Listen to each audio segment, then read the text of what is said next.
Hey everybody, welcome back. My name is Abby. I'm with Fitness is Medicine. Today we're going to do another great workout you can do in your home using minimal equipment, easy to follow directions, and working your whole body. Remember to come into these workouts warmed up and ready to move. 5 to 10 minutes of a cardio workout just to get your heart rate up, your muscles and joints warmed up and ready for movement, and your mindset ready for movement. Okay, today we're going to need a set of dumbbells on the medium weight side, fit ball if you have one.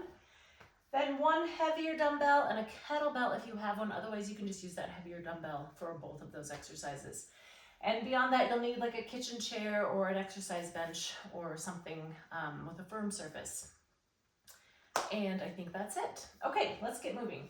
So first we're gonna start off with windmills. So let's sit on the ball and you're gonna walk yourself out to a bridge. If you don't have a ball, you can do a bridge on the floor. But if you do, let's walk out to a bridge. You want your head and shoulders resting comfortably on top of that ball. Weight through your heels and lifting those hips. We're going to start with your weights pressed overhead, and then we're going to windmill or scissors your arms. Nice and slowly. Of course, you can always change weight mid-exercise if you need a little more or a little less.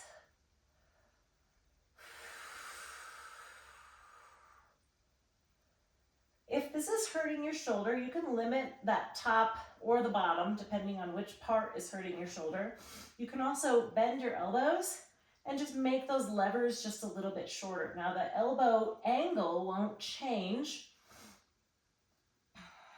Same exercise, same movement, working the same muscles, just a shorter lever. Keep those hips nice and tall, squeeze those glutes. Last one, and rest. Okay, walk yourself back up to seated, and we can set those weights down, out of the way. Okay, move the ball out of the way, and we're gonna pick up, if you have a kettlebell, or if you just have that one heavier weight that we talked about using. We're gonna do some squats, holding the kettlebell or the weight right here next to your chest. These are called goblet squats. Now, I'm going to have you do side stepping with these squats. So I'm going to have you start with your feet together, step out to the side, squat back, and then keep going. We're going to walk side to side across the room as we do these squats. Remember, when you sit back in a squat, your weight goes into your heels, you sit your hips back like you're going to sit down into a chair. And as you go to stand up, squeeze those glutes. Now we're going to go back the other way. Keep those shoulders nice and tall. Keep breathing. One more. And rest. Okay. Get my weight out of the way. Remember to set it down with good form. That's really crucial. Oftentimes form is really good with exercises, but picking up and setting down the weight is where the problem occurs. So be really mindful about picking up your weights, and then when you're finished, setting them down with good form. Use that same form that we do for a squat. Okay, now we're gonna grab either the weight that you just used or a different dumbbell. And we're gonna do a one weight press overhead. So I'm gonna do this in a tandem stance. You could do it staggered or a tandem, or you could even stand on balance discs if you have some.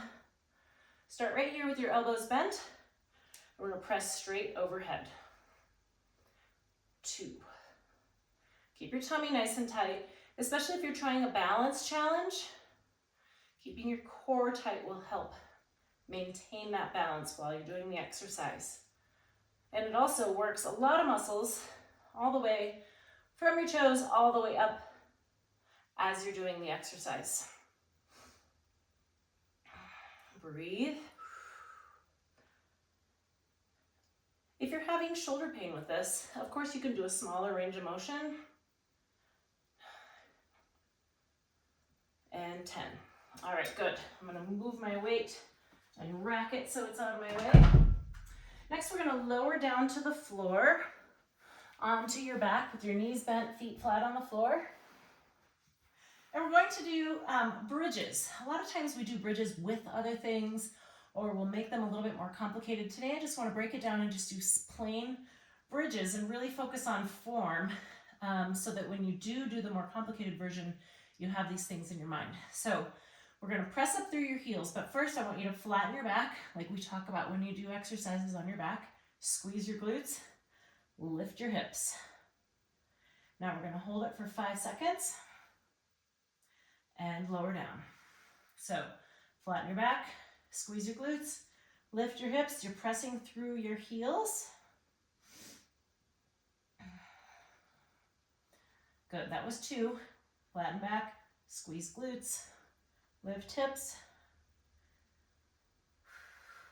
Keep breathing. Now, in this exercise, keep going.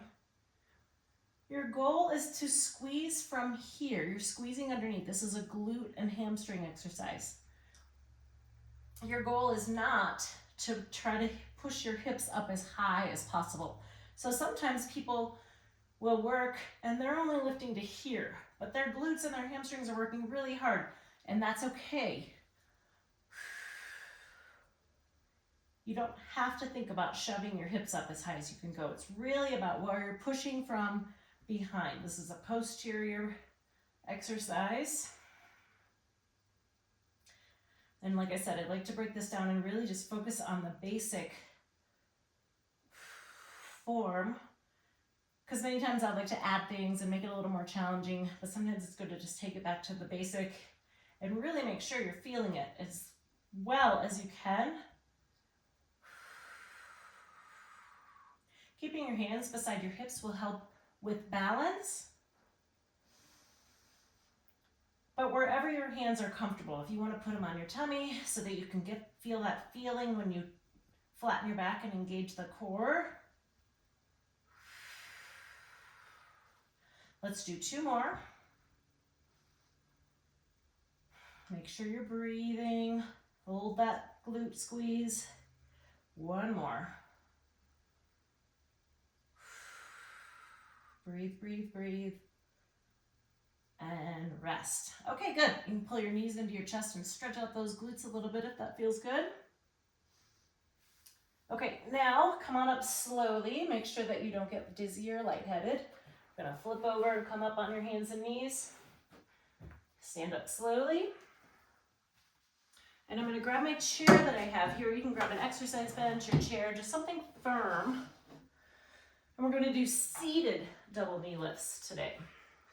So I'm kind of midway on my chair here. I want your hands palm down underneath your thighs, and we're going to lift your feet up off the floor. You're going to lift your knees towards your chest. Now, your goal is to think about pressing towards your knees with your upper body, not rocking backwards. So I engage my arms and I push down with my hands as I pull my legs up. Also, keep your shoulders down. If you can't quite lift them both at the same time and you need to kind of stagger them, see if you can alternate which leg you pick up. You pick up first. Slow and controlled. Now, this is one that seems really easy until you start doing it. Big core exercise. 1 more. And rest. Okay, good. That's an easy one to practice anytime.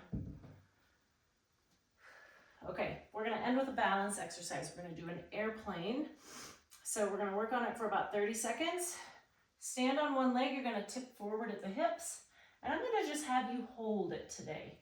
Now, you're tipping here, not bending your back. So you're leading with your chest. Hold. Breathe. Now, if you're only here, that's fine. If you can stand on one leg and be here, that's great. But your top of your head should be in one straight line through the bottom of your heel. I've got 5 more seconds. And rest. Okay, I'm going to switch sides. Pull those shoulders down and back. Remember, you're just tipping here. Everything is in line from the top of your head down through that heel that's going out back. And tip forward. Think about using the entire bottom of your foot. You're spreading those toes into the ground, breathing. Remember, keep your core nice and tight. Breathe. Remember, you're leading with your chest here, keeping your back all straight. Looked at my watch and lost my balance. 5 more seconds.